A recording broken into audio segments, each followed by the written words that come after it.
given to the Moses. மோசேக்கு கொடுக்கப்பட்டிருக்கிற வெளிப்பாடுகளை பாருங்க.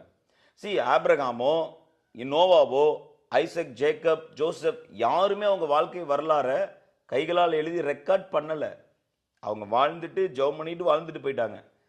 மோசே சீனாய் வனாந்தரத்துல ஜெபம் பண்ணிட்டு இருந்தாரு பாருங்க. 40 நாள் உபவாசம் இருந்து ஜெபித்தார் பாத்தீங்களா?